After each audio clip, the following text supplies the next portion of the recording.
காவிரி மேலாண்மை வாரிய தீர்ப்புப்படி ஜூன் மாசத்துல 9.9 டிஎம்சி தண்ணீர், ஜூலை மாசத்துல 32 டிஎம்சி தண்ணீர் அப்படின்னு மொத்தம் 42 டிஎம்சி தண்ணீர் நமக்கு வந்திருக்கணும். ஆனா இன்னைக்கு ஒரு சொட்டு தண்ணீர் கூட வரல. ஆனா இதை பத்தி இன்னைக்கு இருக்கக்கூடிய முதலமைச்சர் வாயை திறந்து பேசுறாரா? பேச மாட்டேங்கிறார். அவருக்கு இருக்கக்கூடிய ஒரே கவலை என்ன? திமுக மேல என்ன பொய் வழக்கு போடலாம், என்ன பொய் கேஸ் போடலாம்.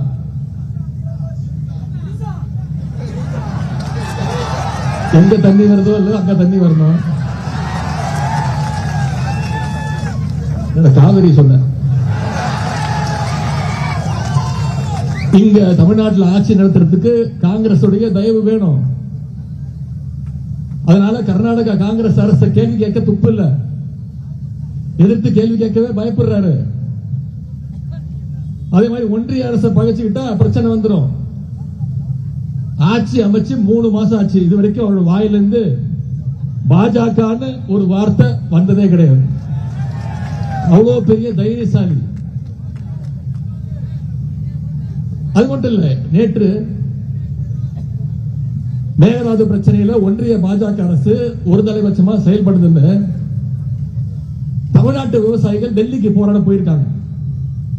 நம்முடைய விவசாயிகளை மகாராஷ்டிரா காவல்துறை பாதியில வழிமறிச்சு, நாக்பூர்ல ரயில வழிமறிச்சு பாதியில அவங்களை இறக்கி விட்டு மீண்டும் தமிழ்நாட்டுக்கு போக சொல்லிட்டாங்க.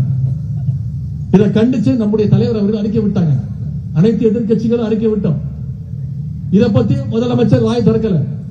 ஏன்? மகாராஷ்டிரா நடக்கிறது பாஜக ஆட்சி. அவங்களை எதிர்த்து பேசுறதுக்கும் இங்க இருக்கக்கூடிய முதலமைச்சருக்கு துப்பு இல்ல, திராணி இல்ல. அந்த அளவுக்கு விவசாயிகளுடைய உரிமையை விட முதலமைச்சருக்கு அவருடைய சுயநலம், ஆட்சி எப்படியாவது காப்பாற்றிக்கணுங்கிற அந்த சுயநலம் மிக மிக முக்கியம். இப்போ ஒட்டுமொத்த விவசாயிகளும் இந்த அரசுக்கு எதிராக திரும்பினதும் ஒரு டிராமா ஆனார். 2 நாளா கர்நாடகாவுக்கு போறேன் அப்படின்னு ரீல் விட்டாரு.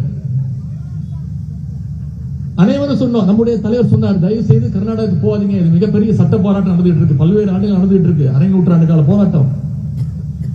திராவிட முன்னேற்ற கழகம் மட்டும் இல்ல, அனைத்து எதிர்கட்சிகளும் சொன்னோம். அவங்களுடைய கூட்டணி கட்சியே சொன்னாங்க கர்நாடகாவுக்கு போக தேவையில்லை.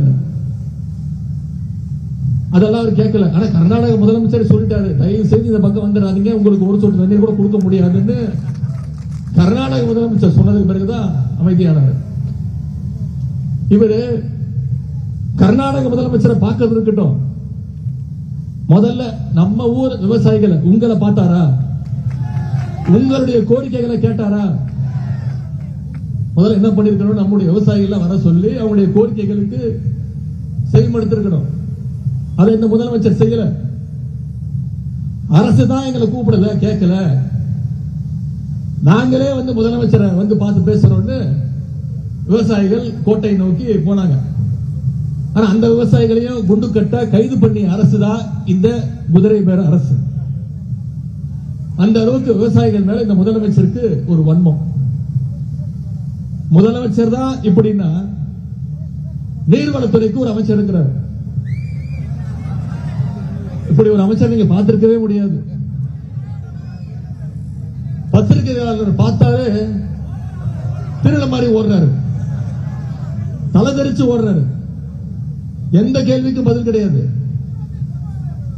வேளாண் துறை அமைச்சர் அப்படி ஒருத்தர் இருக்கிறாரு. என்ன தெரியுமா பண்ணிட்டு இருக்கிறாரு? இன்னைக்கு வேளாண் துறை அமைச்சர் வேளாண் பட்ஜெட்டை தூக்கிட்டு போய் திருப்பதிக்கு போய் பூஜை போட்டு கொண்டு வந்துட்டு இருக்கிறார்.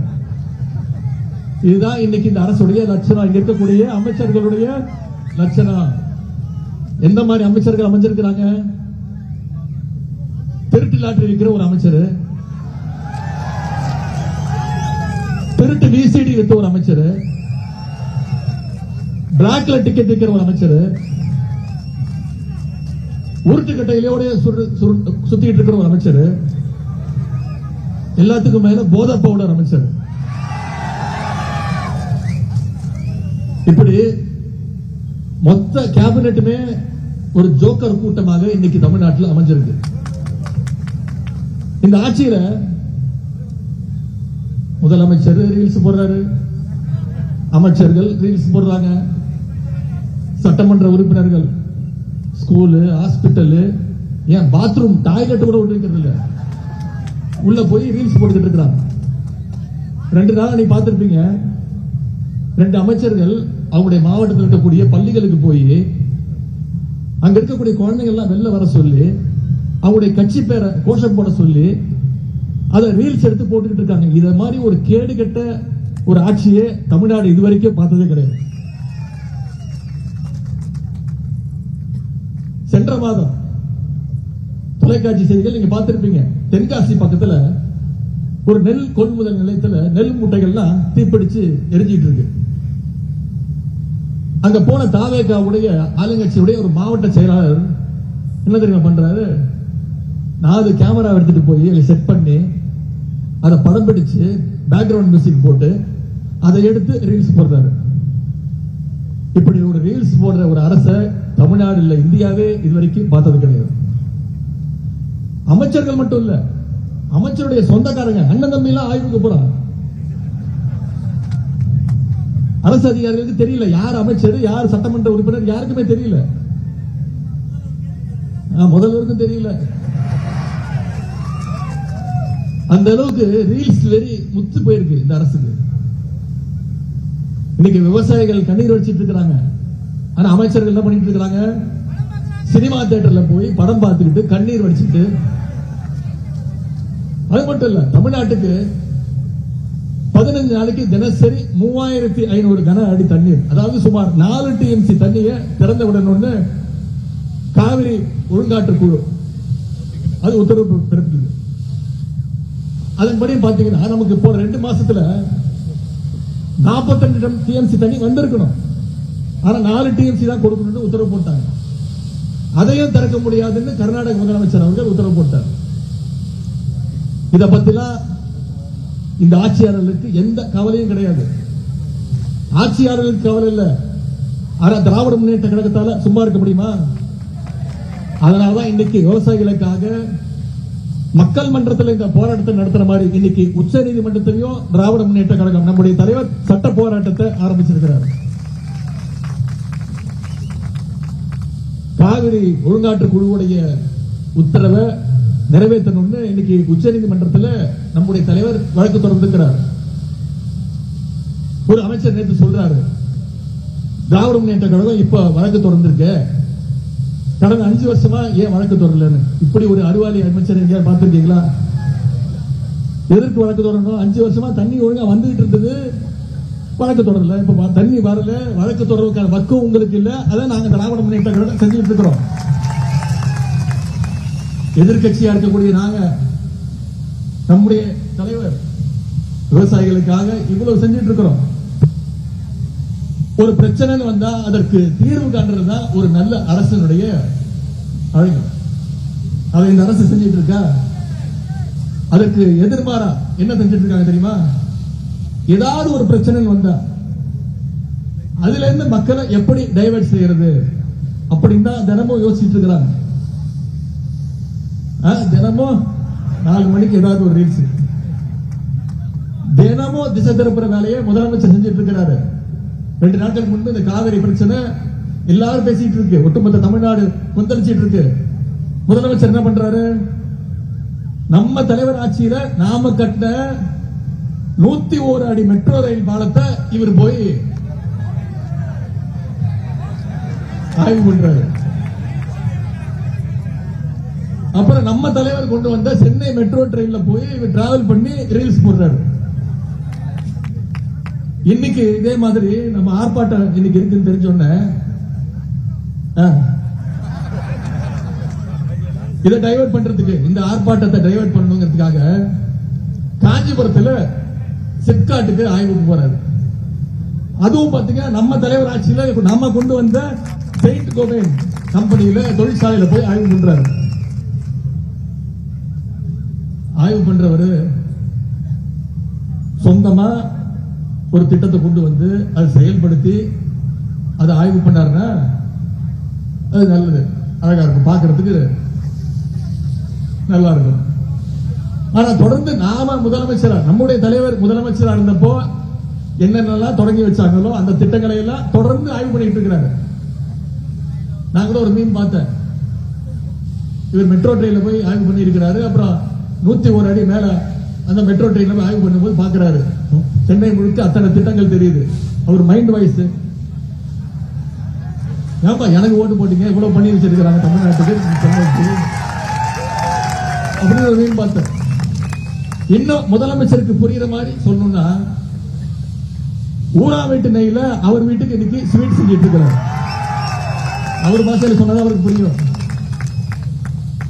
அவர் பாஷை என்னன்னு உங்களுக்கு புரியும். டேஷ் முதலமைச்சர் இன்னைக்கு இந்தியா முழுக்க பேசுது. இப்படி ஒரு முதலமைச்சர் நாங்க பார்த்ததே இல்லப்பா. வாயில நல்லா வந்துரும், எதுக்கு எடுத்தாலும் கொத்து பரோட்டா போடுவேன். தேர்தல் பிரச்சாரத்தில் பேசும்பொழுது என்ன சொன்னாரு? அடுத்த ஜென்மம்னு ஒண்ணு இருந்தா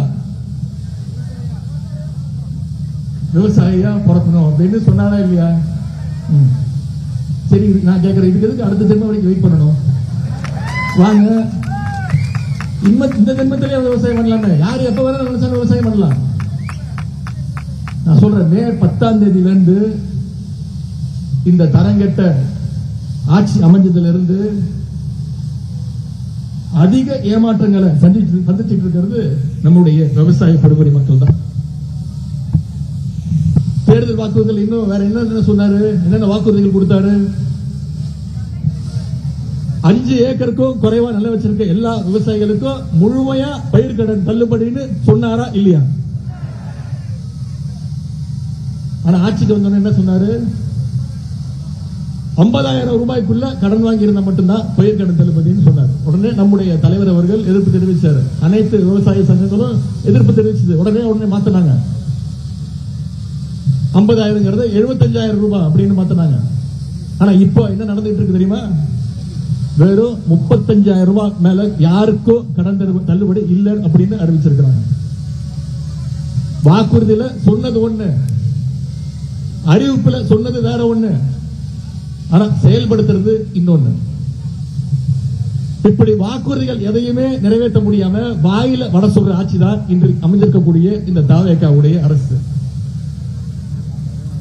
இதுவே 2006 கழக ஆட்சி அமைஞ்சப்போ நம்முடைய முத்தமிழ் டாக்டர் கலைஞர் அவர்கள் தான் சொன்னபடி 7,000 கோடி ரூபாய் அளவுக்கு விவசாய கடனை தள்ளுபடி செஞ்சாங்க. அது எப்படி செஞ்சாரு? அவர் முதலமைச்சரா பதவி ஏற்கிற அந்த மேடையிலேயே கோப்புகளை கொண்டு வந்து அங்கேயே கையெழுத்து போட்டார். சென்ற ஆட்சியில் நம்ம தலைவர் 12,000 கோடி ரூபாய் அளவுக்கு பயிர்க்கடன் தள்ளுபடியை நம்முடைய தலைவர் செஞ்சார். இந்த சூழ்நிலையில் தான் இன்னைக்கு முழு பயிர்க்கடனையும் ரத்து பண்ணணும்னு விவசாயிகள் தொடர்ந்து போராட்டத்தை அறிவிச்சீங்க. ஆனா சட்டசபையில் பேசின முதலமைச்சர் என்ன தெரியுமா சொன்னாரு? திமுகவுடைய தூண்டுதலால இன்னைக்கு விவசாயிகள் போராட்டத்தில் இறங்கியிருக்காங்கன்னு உங்களுடைய போராட்டத்தை கொச்சப்படுத்தினவர் இன்றைய முதலமைச்சர் அவர்கள். கழக ஆட்சி நடந்தப்போ மேகதாது அணையை கட்ட விடாம நாம தடுத்தோம், கர்நாடகாவை தடுத்தோம். ஆனா இன்னைக்கு தமிழ்நாட்டில் ஒரு மிக பலவீனமான ஒரு ஆட்சி அமைஞ்சிருக்கு.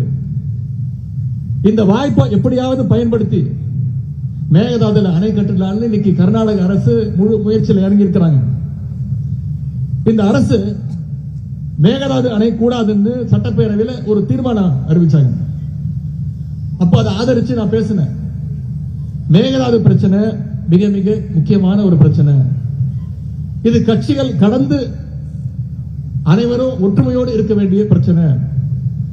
இந்த அரசு உடனடியாக அனைத்து கட்சி கூட்டத்தை கூட்டணும். தமிழ்நாட்டில் இருக்கக்கூடிய அனைத்து எல்லா கட்சி பிரதிநிதிகளும் ஒன்னா போய் ஒன்றிய அரசுக்கு நாம நம்முடைய அழுத்தத்தை கொடுப்போம்னு சொன்னேன். ஒன்றிய அரசுக்கு அழுத்தத்தை கொடுப்போம்னு தான் சொன்னேன். உடனே ஆட்சியாளர்கள் பயந்துட்டாங்க. நேத்து கர்நாடகாவில் அனைத்து கட்சி கூட்டத்தை கூட்டி காவிரி பிரச்சனையில அவங்களுடைய ஒற்றுமையை இன்னைக்கு அவங்க காட்டியிருக்கிறாங்க. ஆனா இங்க இருக்கக்கூடிய இந்த முதலமைச்சர் அனைத்து கட்சி கூட்டத்தை நடத்துவதையே மிகவும் ஒரு அவமானமா நினைக்கிறார். குறுவையை பொறுத்த வரைக்கும் போன வருஷம் 6.5 லட்சம் ஏக்கர்ல சாகுபடி நடந்துச்சு. ஆனா இந்த வருஷம் வெறும் 1.5 லட்சம் ஏக்கர்ல தான் சாகுபடி ஆயிருக்கு. கிட்டத்தட்ட 14 லட்சம் விவசாயிகள் இதனால பாதிக்கப்பட்டிருக்கிறாங்க. சுமார் 2500 கோடி ரூபாய் அளவுக்கு விவசாயிகளுக்கு இன்னைக்கு இழப்பு ஏற்பட்டிருக்கு. ஆகவேதான் ஏக்கருக்கு 25,000 ரூபாய் நிவாரணம் கொடுங்க. பயிர் காப்பீட்டுக்கான பிரீமியமை அரசே செலுத்த வேண்டும். சம்பா சாகுபடிக்கு விதை, உரம், பூச்சிக்கொல்லி இதையெல்லாம் மானியமாக அரசு கொடுக்க வேண்டும் அப்படின்னு நம்முடைய தலைவர் அவர்கள் அரசுக்கு கோரிக்கை வச்சாங்க. ஆனா இந்த கோரிக்கையையும் ஏற்க இந்த அரசு தயாராக இல்லை.